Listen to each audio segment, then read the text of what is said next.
welcome to another episode of Tell Me More, a hospitality data podcast. I'm Stephanie Ricca with CoStar News, as always here with STR's Isaac Collazo and CoStar's Jan Freitag. Hi, guys. Hello, Steph. Ho, ho, ho. Hello, Steph. Oh, there it is. Season. Tis the season indeed. As we record, we are all limping across the December 2025 finish line, like everyone out there, right? Counting the days. It's a struggle. Wait till we get to the data section. Well, and you know what? The thing is, we will always remind people is that the calendar just flips and it's a new day and a new month to record data. But there's always something going on. You know, since last we talked, a couple major stories have dominated the headlines. We saw Sonder go belly up, right? That sparked a lot of conversation about how SPAC companies work, as well as the pressure these giant hotel companies like Marriott have on them to grow. So that was a big headline. We've also gotten more details about next summer's World Cup. Hard to think about summer right now, but we've got to in the hotel data world. We've learned which teams to some extent will be playing where. All of these stories and more, of course, on CoStar.com/hotel news. But guys, I want to make a quick prediction here. I feel like in 2026, we will probably mention World Cup related data on a lot of podcasts and in a lot of stories. Probably all the way through July. And then in August, we're going to look back. So We'll have the all the way recap. through August, every single month. And we're going to continue to refine our market level forecast now that we know which teams are playing where in the 11 markets in the US and the 5 markets outside the US. We now know, that Germany plays Curacao in Houston. And okay, so what does that do, to travel flows on, I think, June 14th. So Isaac's team is going to do a lot more on the forecast piece, and they're going to publish a lot more on CoStar News and STR. When you said Isaac's team, I thought you were going to refer to Isaac's football team of choice. I mean, Jan, we know that you will be watching Team Germany, but Isaac, are you going to be unbiased or are you going to choose? Because if we're going to be talking about this, and you guys already are in our internal channels about all of the data, you might have to choose a team. Yeah, I'm going to have to. And I guess, from my perspective, I need to look at the data to see who I'm going to choose because I haven't really done any homework on this. I am novice at soccer or football as it's known in the rest of the world. So let me do a little bit of homework. We come back for January. I'll have my team and who I'll be following. Do a little money ball, a little data ball, exactly. and see which teams come out ahead. I feel like Jan will back Germany no matter what, right? No matter what. He's going to Houston. So if you have a conference in Houston during the World Cup time, Jan is available. Exactly. So it happens to be on June 14th. I was thinking about it, that because, we're all frequent traveler, for a lot of our listeners are frequent travelers too. There is actually a way for me to go to these Germany games as a day trip. Like I wouldn't even need a hotel. I can't even say that on a hotel podcast. No. I could just fly in and out because the way they we can check off several room nights off the Germany roster from Jan Freitag. That just changed the whole forecast. Thank you, Jan. See, this is what STR and CoStar can do for you. We can get data to that level. Well, maybe not. I shouldn't overpromise that. Anyway, it will be a lot of what we talk about next year. But there's really exciting things happening. Now, that's the future. Today, we're going to look at 2025. But before we look at our year in review, Isaac, give us the highlights from November. Yeah, I'm not sure they're highlights. So this is the somber part of the whole podcast, right? Get the tissues out because it's not fun. So let's get started. RevPAR was down 2.3%, which brought down the year-to-date number to 0.3. That is the largest, going back to the November declines, the largest post-pandemic RevPAR decline we've seen. It's the 6th consecutive monthly decrease. And if you look back, in fact, since April, we've only it's been down or flat. And Stephanie and I had this argument whether 0.0 positive is a positive or a negative. I called it a positive in my writing. Stephanie said that's not positive. But when flat In this case, for me, it was positive. So it's only since for the last 8 months, it's been down or flat 1 month, which is zero point 0.0. So it's been a really hard year, as we all know. Again, as we've seen in the past, occupancy led the RevPAR decline. It was down 1.7 percentage points for the month, and it's down zero point 0.8 for the year to date. That was also the largest post-pandemic decline of this for the month, which was the largest. ADR has not done much to offset these declines. ADR in the month was up 0.6%, and for the year, it's up 0.9%. Keep in mind, inflation has been at about 2.9%, so margins remain under added pressure. So, what's the story behind RevPAR? Why was November so bad? Well, first of all, for those of you that did not look at the calendar, we had an extra Sunday this year or this month. And that extra Sunday, just remember, it's the lowest RevPAR day. And then we lost a Friday, which is the second highest RevPAR day of the week.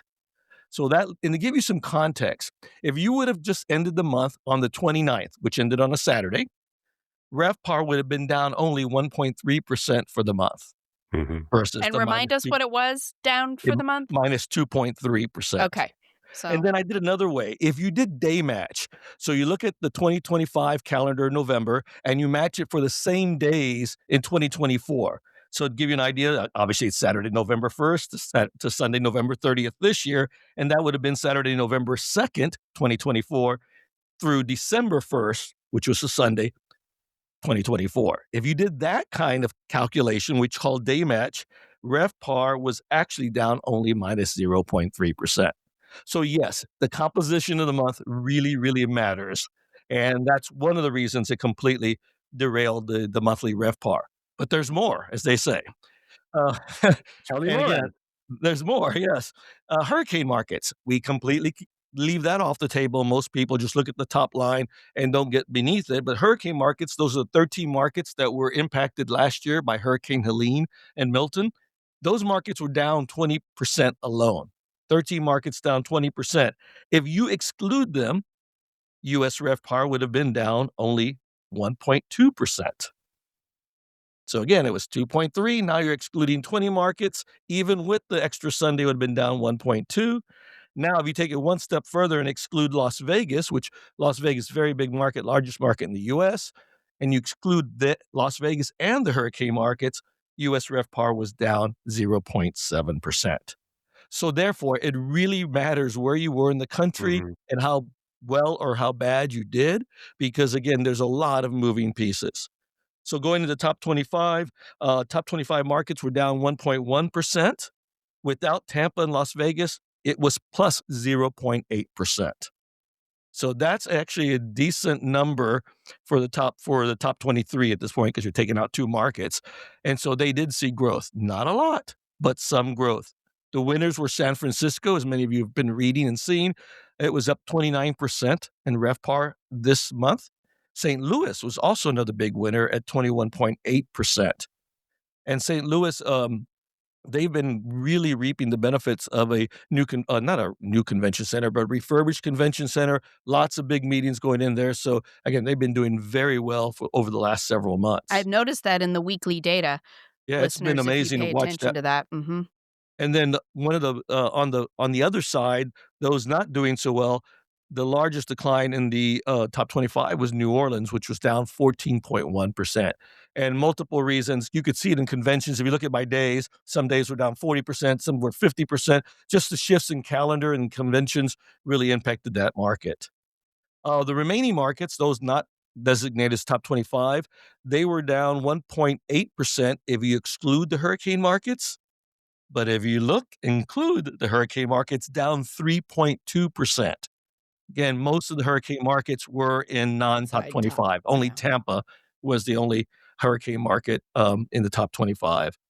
And then we did just looking at all the class data from luxury to economy. Luxury was up this month 3.2% versus minus 10% in economy. A lot of the hurricane markets, the real impact is in that economy side. So if you take out the hurricane markets, Las Vegas, you had the classes up 4.7% in luxury to -6 in economy. So again, economy still hurting, but that -10 seems really, really bad. But that's the impact of those hurricane markets. Group demand was down in luxury and upper upscale by 1%, but without the hurricane markets in Las Vegas, it was actually somewhat flat. So, again, we saw a decent if you look at the trend line on groups, you'll see that over the last 2 months, the group demand decline has lessened. It wasn't that deep in October despite the federal government shutdown, and then it just got a little deeper this month, but again, it's much less than what we saw in the months preceding October and November. And then just to wrap this section up and give you some global RevPAR numbers. Here's some things to cheer about. Global RevPAR was up 2.9% for the year. It's also up the same amount, 2.9%. ADR is up 3.2% for the month and 3.3% for the year. Some of the big winners in terms of markets were the Gulf Cooperative Council countries like Qatar, Saudi Arabia, UAE. They were up collectively 17.3% in RevPAR this month. India up 17.2%, and Japan up 11%. So that's really driving the rest of the world. On the bottom side, you had Mexico, which was down 6%. Half of that RevPAR loss came from the Mexican Caribbean market, which was down 11.4%. So if you take them out, then Mexico was still down, but down only 3.7%, so about half of that. And then Mexico City was also down a little bit, but that was 0.7%. Another market or area that was down, not significantly, but with a good amount, was the Caribbean, down 1.9%. But the majority of that came from Jamaica, which was down 60% due to Hurricane Melissa, which made landfall on October 28th. Without Jamaica, the Caribbean as a whole is up 4.1%. Some of the other areas that were losing in the Caribbean were St. Kitts and Nevis at -34%, Turks and Caicos, which was -18%, and Trinidad and Tobago, which was down 18%. And then finally, our friends to the north, Canada was down 1%. And there's only one reason for that to be down. The two-word answer to all the questions. One market, Toronto, which was down 11.6% on a 10% ADR decline. There were 6 shows that happened in Toronto in November of 2024 by one very famous artist, Taylor Swift. And that's what really, if you take out Toronto, then you have a much better picture for Canada. So that's kind of the wrap up. So at least we ended up on a fun note versus Well, that's going to be the last of the Taylor Swift Well, one more. No, Vancouver in December. And then we are truly done. Oh, Vancouver. I forgot. Vancouver was the end. The last 3 shows were in Vancouver in December 6th, 7th, and 8th, I think. So, but then we're done. Well, okay. Now, similar to that, though not entirely, but I'm curious, Isaac, how long does the hurricane, like the 2024 hurricane season, that impact, how long is that going to last? I mean, we know that it happened in first quarter, 24 at the end. So it's into the first quarter. Okay. Right. So if you look at our forecast, you'll see that first quarter is significant. It's down about the same as December, if I remember correctly. Maybe not as much, but still down. And then by the time we get to the second quarter, you start seeing that rise back up into the positive. Yeah, it's a significant drag, especially the fourth quarter. We knew it'd be a significant drag. Right. And the other market we'll be talking about the wildfire. Right. Yes, and that was on the 11th of this year, 2025. So I actually have it written down on my whiteboard behind me because that's the only way I can remember some of the stuff as well. Right. And then another market that I didn't mention is Houston. Houston's still also a drag because they had those spring storms in 2024, but that's also beginning to abate. So by the time we get into January, that would be less of an impact within the top 25 because, again, Houston's a big market. Mm-hmm. Any surprises, Jan? No, but just again to give a heads up to people. So we're expecting Q4 this year to be down. We expect December to be negative. And so that's going to give us 3 consecutive quarters of RevPAR decline. And because of that tough comp in Q1 of next year, we expect Q1 to be slightly negative in RevPAR, which means we have 4 consecutive quarters, some would call that a year, of RevPAR deceleration. And when you listen to Adam Sachs at his podcast yesterday with Isaac, they're not seeing a recession. Right. So we are in a non-recessionary environment with RevPAR deceleration for a year. And that is just mind-boggling. And we're just sort of scratching our heads. One other data point, real quick, Isaac, before you jump back in. You talked about the group piece. I always also look, and you do, I know you do as well, like weekday, weekend, right? And so the weekday occupancy has now declined since March, right? So January was up 1.1, February was flat, and every other month, every month after that, weekday occupancy has been flat. So the American business traveler has just not been out there, even though airports are full. I get it, but that really has been a drag, and I just don't know what the catalyst is going forward. We're not making predictions right now, but I'm just saying, I'm just wondering about that. Right. Yeah, I think, and again, we talked about this with Adam Sachs and on his webinar, a podcast thing earlier this week. It is weird because it is not a recession, but it goes back to something you've been addressing a lot, Jan, in your writings about the K economy. So we may not be a recession, but what's supporting it not only is AI. So you read a lot about what's actually pushing GDP, which is all the investment in AI, but it's also then the luxury or the higher income individual that's doing the traveling who can still afford to travel, while the middle to lower income individuals, it's very expensive out there. It's very tight. Cost of living has really gone up. So I think that's why we've never seen this before, because in modern times, since we've been doing this, we've never had the disparity. Even though it had been growing, people talked about the rich getting richer, the poor getting poorer. We've talked about that, but now you can actually see that widening gap, and I think that's what's driving this. And then one other thought you had that you were talking about, Stephanie, about you were talking about this, Jan, the difficult comps. We do have very difficult comps in January. We have the inauguration. Remember that really was a big deal last year. So that really pushed up and held the industry because that was a big driver. Then you also have the wildfires, which in certain parts of LA, especially the northern suburbs and to the western markets, not suburbs, saw a big pickup. And then you have the hurricane market. So January could look very, very weak as well. I have to look at the composition of that month because I haven't looked at that recently. But that could be difficult. And then December, for all you listeners that have been reading and our commentary, remember having a Wednesday New Year's Eve and a Wednesday Christmas Eve, and you look at the days between, is not good for the industry. Based on history, those are the lowest performing holiday days that we could have. So we'll have to wait and see, despite the AAA predictions of record number of travelers.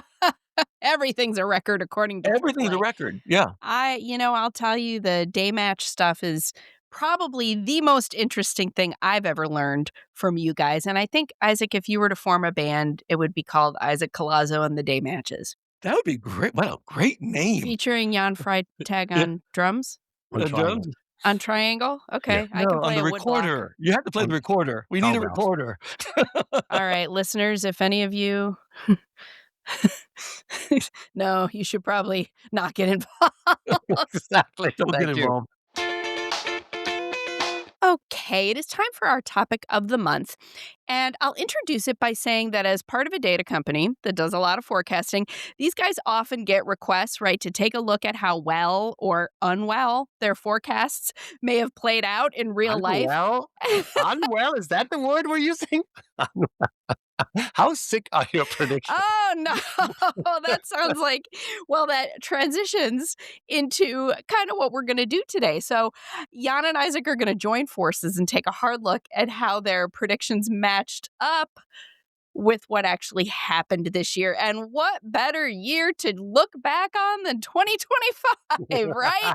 You could just look at all sorts of trends that would tell you exactly what you wanted. The dictionary company Merriam-Webster just chose the word slop as its word of the year.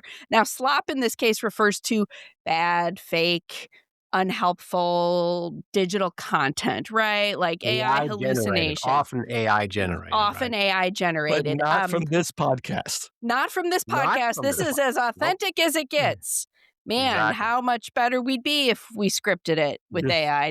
But right, so slop is their word of the year, but I would guess that most in the wider business community, certainly within the hotel industry, might have picked uncertainty as the word of the year, right? I mean, that was governing so much of Mhm. what people thought might happen versus what actually happened, whether you were talking about politics, performance, markets, what have you. So, I think Jan, bifurcation is bifurcation, also like a runner-up, I think that was a big word as well. that's been since 24. Yeah, fair. Don't know if this is a word, but mine would be ugh. It's like, ugh. It's like every day I come in the office and go, "Oh god," or Ugh. "Ugh." Regardless, even if the world may not have turned out the way anybody predicted, I have a feeling that our two great data minds were probably a lot more right than they might be giving themselves credit for. So Jan, being the data guy that he is going to kick off this segment with some of his predictions from earlier this year, what he thought might happen. And Isaac is going to prove him right or wrong. And I'm sure absolutely nothing can go off the rails in this scenario, right? It's just Is that a I'm backing prediction? it up with data. So, Jan, get the conversation started. So actually a year ago, so this is December 16, 2024, you were kind enough to publish an op-ed basically, and I called it 5 questions and answers for the hotel industry in 2025. So I sort of couched my predictions in questions so I could be more incorrect, I guess, or unwell, as you'd like to say. So I'm going to rattle through those 5 questions that I had. I'm going to give you my take, and then Isaac's going to give you his take.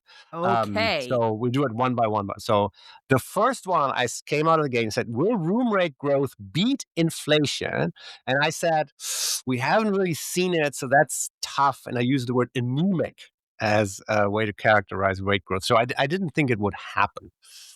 And Yeah, and I agreed with you at that point. And in fact, here's some data points for all our listeners. Industry ADR has been below the rate of inflation in 21 of the past 24 months. So he made a really safe bet because it wasn't you were only this year. He's already correct. You were Yes, correct. and so then I started looking at hotel level data because I really don't understand, like, how many hotels are winning, losing? What's that hit ratio? So among comparable hotels, you have to have 12 months of data this year, 12 months of data last year, and I did it on a 12 months ending November. 47 saw ADR increase versus 53 a year ago.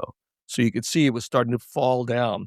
But what was more interesting to me, of those that had ADR increase, they had to have been positive.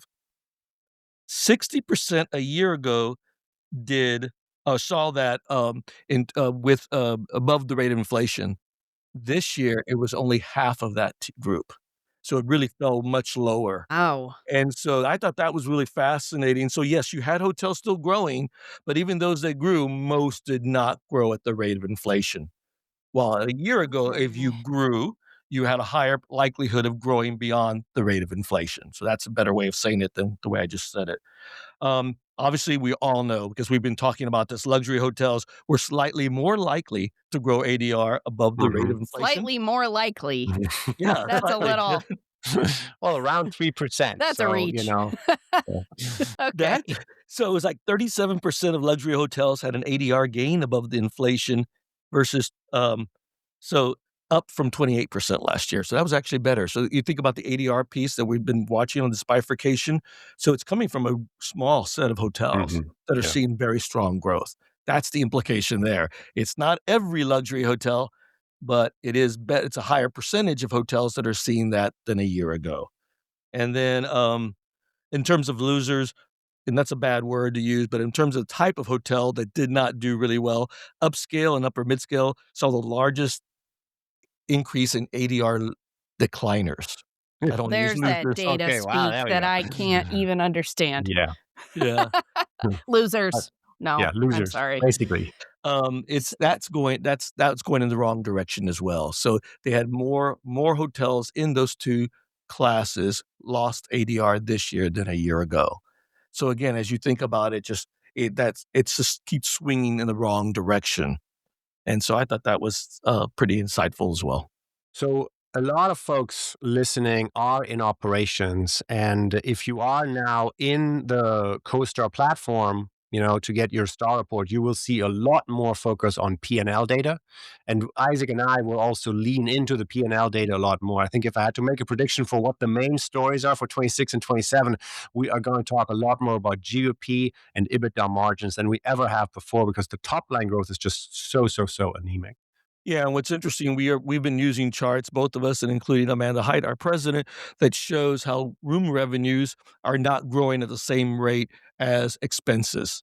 So again, that means that margins across the board are depression. Again, just judging, we have to try this all by the classes, how we just broke it out. It'd be really interesting to see, okay, how are luxury hotels holding up in margin versus upscale, upper mid-scale? And again, very different dynamics, obviously, because cost structures are very different. But it'll be it's interesting to something we can delve into hopefully in the next few podcasts. So Jan, you were correct, unfortunately. Unfortunately. All right. Number two. Will small meetings continue to drive full-service hotel results? And I sort of hedged. I said, well, it's okay to suggest that these meetings will happen. Boy, but you are really the covering reality yourself. is, as Isaac just pointed out, group demand has just been dropping. So let's talk about that. So I don't know. I was kind of wrong with that. And as we talked about, again, the good news is the decline in group demand has lessened over the last 2 months. And for the year, it's only at 1.5% down. So it's not down a heck of a lot, but it is down. The decline has lessened. That's another one for my list this of is lipstick analytical on a pig, ladies and double gentlemen. speak. I don't know how to say these things. I'm trying to be very kind and gentle with our numbers. Thank you. Some of the folks that didn't do well, and again, a big driver of our decline in demand, group demand, was Las Vegas. Obviously, Las Vegas, a big group house, and we've seen a lot of movement there. We've also seen, I think that's where the loss of smaller But that's business. big groups. Yeah, big right? group. But we've seen a decline there as well, but that's been a decline. So that's a big group town, as we all know. I mean, not only is it a gambling town, but it's a big group house. You might want to think of it that way. And then also Washington, D.C., which shouldn't be a surprise. So when I was looking at the data, where are the group declines? So that makes sense. And that may be more the government side. But the good news is there are winners in this case. San Francisco is really coming back, as we've seen. And that's been via group. And we heard about St. Louis, but also San Diego was on one of our top that started coming back in group. So again, you hedged your bet on that one. But there, again, some of it could be just the mix. And I think small business or small conferences may be that driver.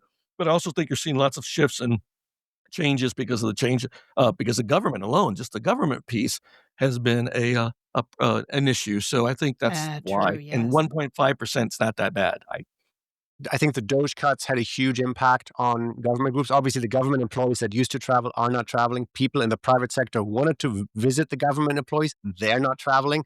And government, and there were associations whose pure purpose of being was to bring private sector and government sector together, and those meetings aren't happening. Add to that, I was talking to a meeting planner from Canada who said, look, my members just don't want us to book in the US right now. They want us to stay Canadian, so that had, I think, a lot to do with it. For San Diego, just real quick, the asterisk there might be that the new Gaylord property opened, which would be a very, very large group house. And it's also it's a destination right unto itself, right? So that makes perfect sense. So I'll give that no. I don't think I got that right. Okay. I said, third question, will international inbound demand rebound? And I thought, you know what? 2025, that's going to be the year. I think, new government, but I think there's just optimism. The dollar may be weakening a little bit. So turns out I was totally wrong. Womp, womp. Yeah. But that wasn't your fault because we all thought that we'd see an increase in international inbound had been growing.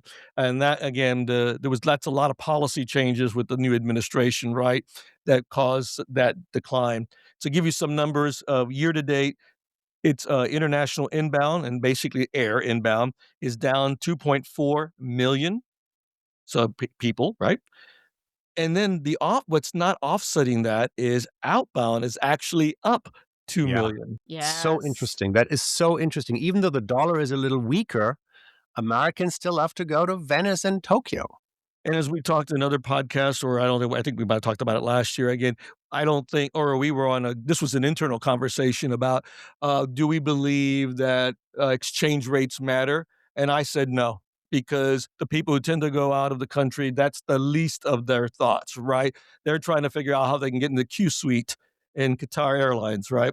And so, Tell yeah, us more, so, Isaac. yeah, Who of Tell us so, us has been more. there? Have you been yeah, in Yeah. it? I Yes. have been in the Q suites. They're fabulous. So, Man. shout out to that airline. That was beautiful.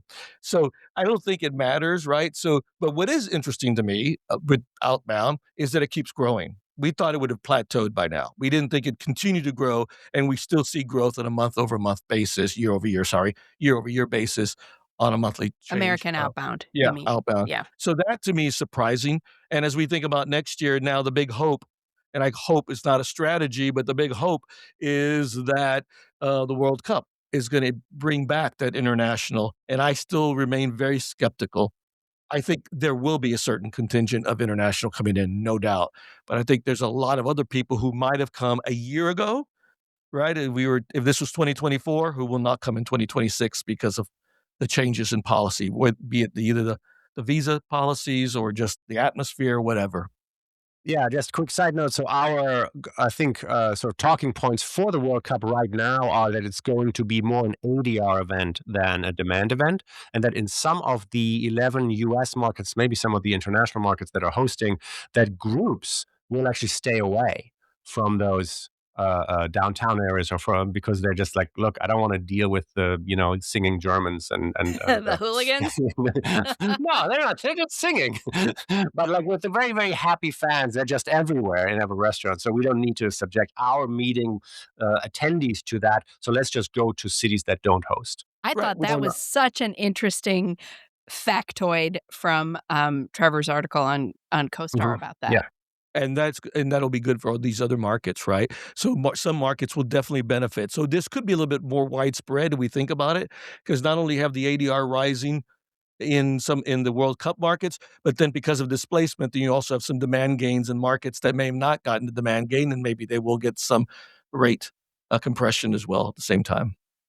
I was talking to somebody who was watching the meetings industry very closely, and he made this interesting argument that the companies that paid a lot of money to sponsor the event, and he mentioned Home Depot, but I don't know which. I mean, there's obviously a lot of companies in US based companies that are sponsoring the World Cup, that their senior executives now have to go to all these events. And so they can't have any internal meetings in June and July, and that their meeting calendar is completely screwed up because the internal meetings now have to get pushed outside of June and July when World Cup is taking place because the senior executives aren't available. I just thought that was like a super interesting sort of second derivative impact of being a sponsor.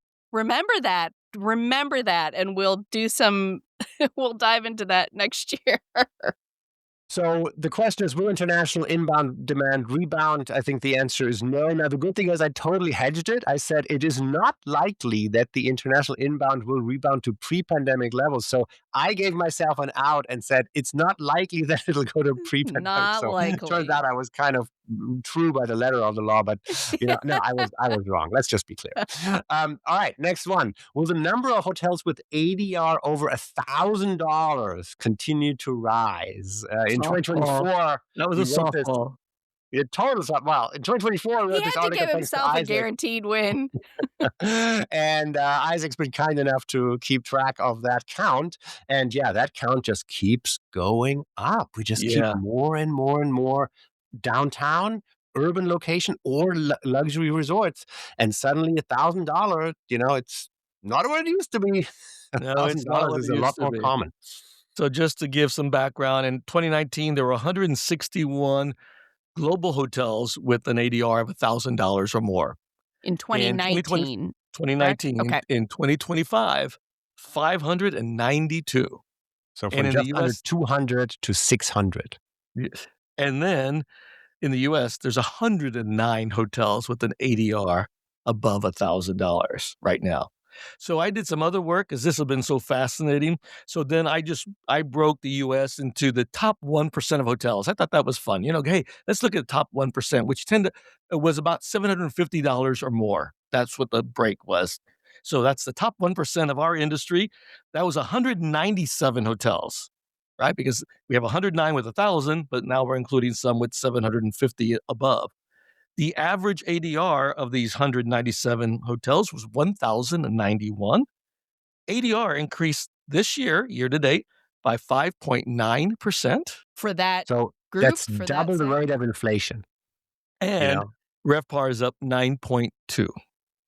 Wow. So they have another 300 basis points in occupancy Just increases. So those high-end hotels are not only driving rate, they're also Yeah. selling more seeing rooms. And some of demand. these could Amazing. be new, right? Because I didn't Yeah. do same store. This I just did, what is your ADR? So there could be some mixed in new hotels. That could be the occupancy piece, Jan. And so, but overall, I thought that was fascinating to see that it continues to grow. And again, if you want to talk about the divide, it continues to widen. Yeah. Yeah. So give That's and yourself a check mark for that one, Yeah, I think that Jan. it was a little bit of a softball, but I think it's an interesting topic, and to talk about the proliferation of the higher end hotels, and also the customers who are still out there willing to pay for the experience. Isaac yesterday with Adam Sachs. Adam Sachs had this interesting slide where he basically talked about experiences over stuff. That the American consumer, just values the experience piece so much more than buying another, I don't know, watch or something. So, so I give myself that as a yes. I got that correct. Big And round then of the applause for Jan, the everyone. the last one was not really a yes no question, but it's just my favorite topic, and at any year to talk about climate change. So I said, how will hoteliers react to climate change? And I was referencing NOAA, and that there were just $1 billion hurricane events in 2024. We had an extremely slow hurricane season this year, luckily for everybody involved, I think. But so how will hoteliers react to climate change? I think this year it was a little bit, wait and see, and then you didn't have to do anything. I hope that it didn't make people complacent. So I call this, if I had to give myself a grade, I sort of call myself a push. I don't have it right or wrong because it wasn't a yes no question. I just said, how will people react? And I think this year they didn't have to, luckily. Right. But I would remind everyone that even though we didn't have many hurricanes, we did have lots of flooding this year. We've had the fires. So there's been impacts that continue to come. There And will so always be weather, right? there That will is always be weather impacts, we correct? cannot future-proof against that. Right. So, Yeah. and as a reminder, someone asked me, do we include that in our forecast? The answer is no, because we cannot anticipate where and when a weather-related impact will impact the U.S. and enter our hotel industry. So, no, those are not included. Those are wild cards.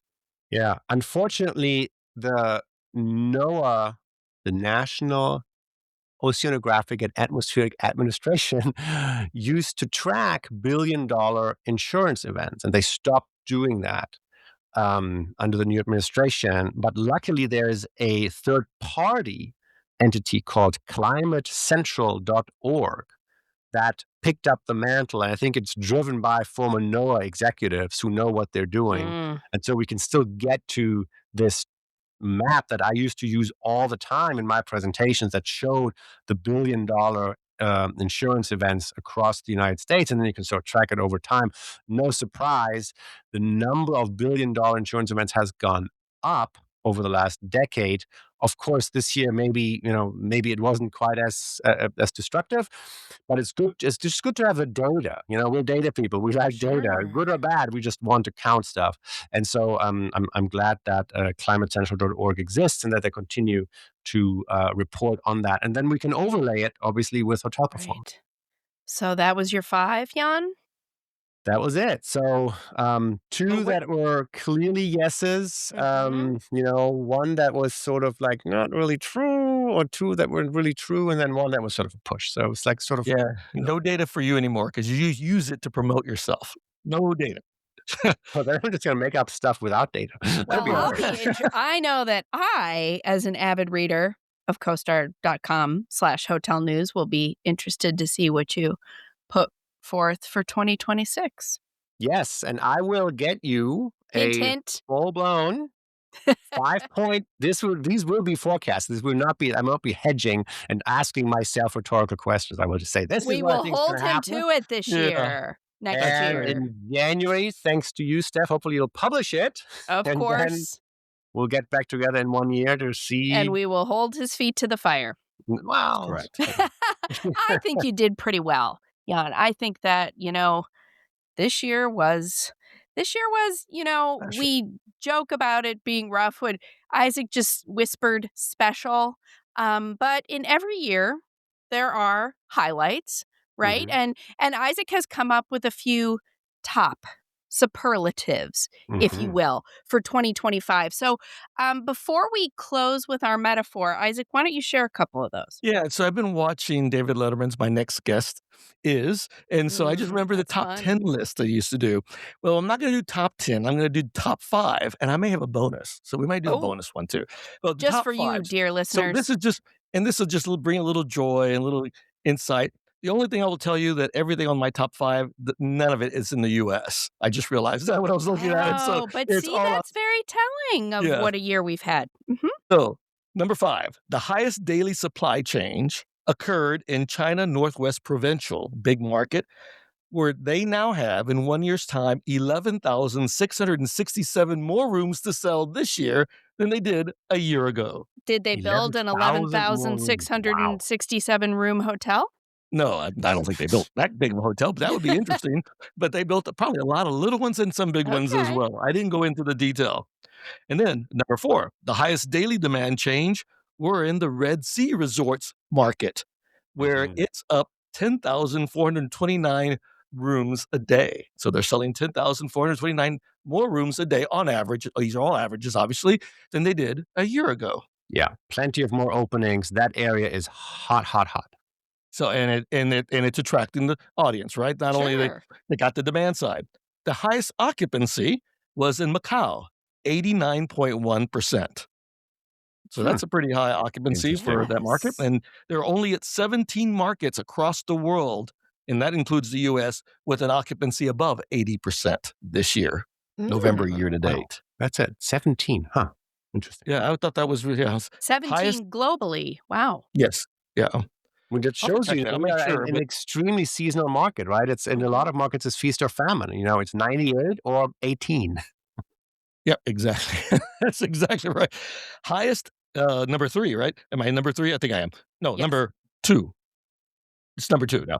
Highest Yes. ADR market, Turks and Caicos. Yeah. $1,220 ADR, No and that's surprise. up 1.5%. They also are number 1 at the highest RevPAR of any market at $725 in RevPAR, but that is down 12.2%. So the market So was it's a up real and bargain.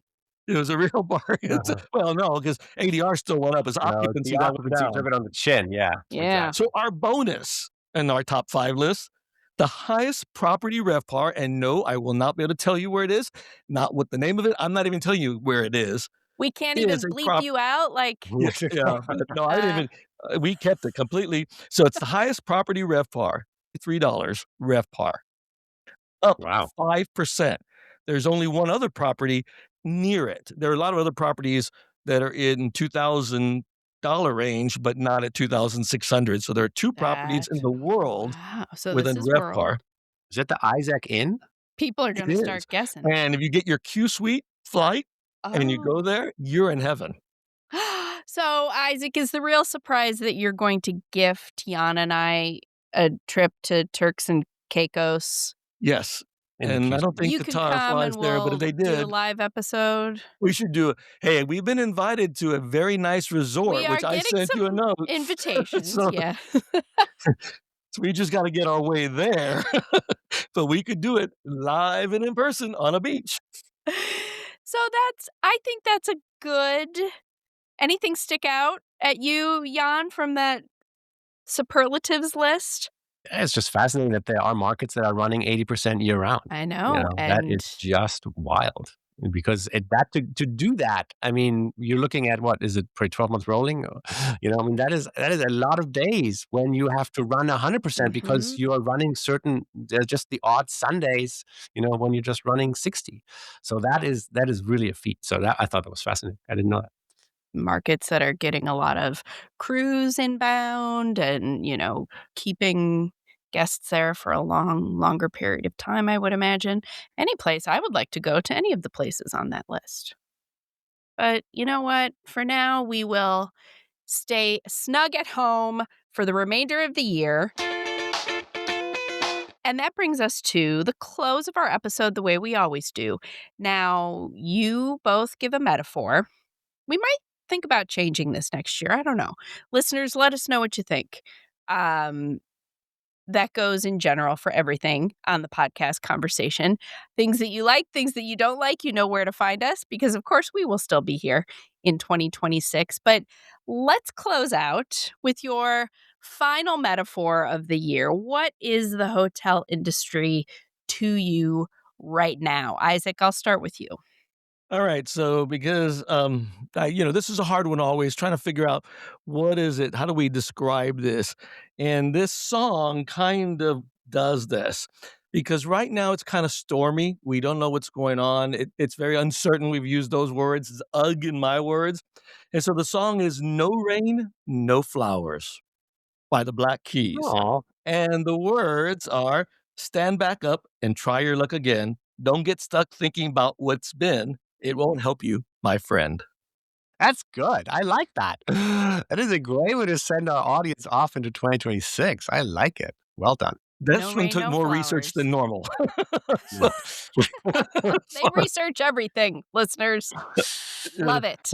Jan, what's yours to finish off the year? Well, it's maybe a little bit more explosive. So I don't know if I've used this before, but as you know, I'm from Germany, and we have the German flaming alcohol. It's called a Feuerzangenbowle. And what you Wait, say do it is again. Say it again. Feuerzangenbowle. Feuerzangenbula. Feuerzangenbula. Very good. Okay. Okay. So it's three words, obviously connected. Germans make up words by just connecting other words. So it's a fire tongue, basically, over a bowl, of red hot wine. So what you do is you take spiced wine, Okay. and you put on top of it a very specific contraption that only exists in Germany, which is basically a metal piece that has a couple of holes in the bottom that holds a sugar cone that you have to make yourself. In Germany, you could buy it, but of course, in the US, you make it yourself. You take a champagne fruit, put some sugar and water in it, and make a sugar cone. So this is large. Yeah. Mm-hmm.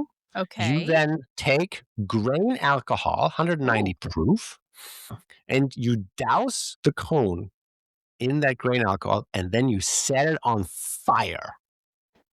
And it makes a woof sound, and then it starts to melt the sugar into the red hot wine below. So, how does this connect to the U.S. hotel industry? Tell me more. The point is that the grain alcohol, which is like 190 proof, like you shouldn't drink this. I don't know. You burn that alcohol. You don't drink exactly. That's the thing. So you have this really, really, really powerful concoction, and that's sort of how the industry started. You're like, oh, we are ready to go. Potent. And it turns out there's no alcohol left over at the end of it because you burn it all off. It's just really for the show of it, so the alcohol is gone. So to me, this is a little bit like how the industry started. It's like this, oh, we have a lot of power. And at the end, it's like, no, there actually was nothing left. We didn't even get a buzz. RevPAR is negative. But there's still wine. Yeah, we need that. The moral of the story. There's In the always more wine. hospitality industry, Exactly. there will always still be wine. So to me, Feuerzangenbowle is sort of the metaphor for the year that wasn't then sort of evaporated. But there's still wine. But Come on, I'm giving you a little bit of optimism there. I love it. I really do. And as we wind up our final Tell Me More episode of the year, just the year, don't worry, we'll be back next year with more fun and facts.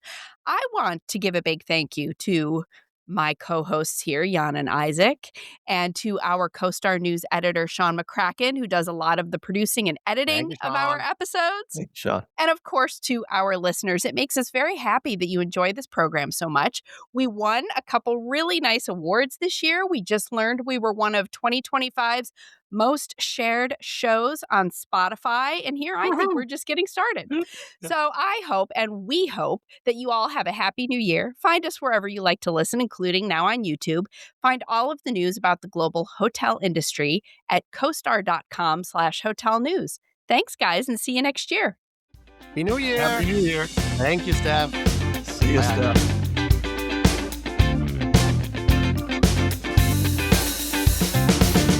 I'm Terence Baker, News Editor, Europe, Middle East and Africa, and I'm the host of The Upgrade, a CoStar News Hotels podcast for the EMEA region. In it, I discuss with special guests the pressures, challenges, joys and exhilaration that comes with managing, owning and developing hotels in our glorious multifaceted industry. Discovering the EMEA region from the scenic northern shores of Norway to the heights of Table Mountain in South Africa, and most likely some chat about birdwatching, distance running and the English Premiership. Join us wherever you find your podcasts, on Apple Podcasts, on Spotify and on other platforms. This episode of Tell Me More, a hospitality data podcast, was recorded on December 18, 2025. The episode was edited by Sean McCracken. Find all hotel industry news at costar.com/hotel news. Thanks for listening.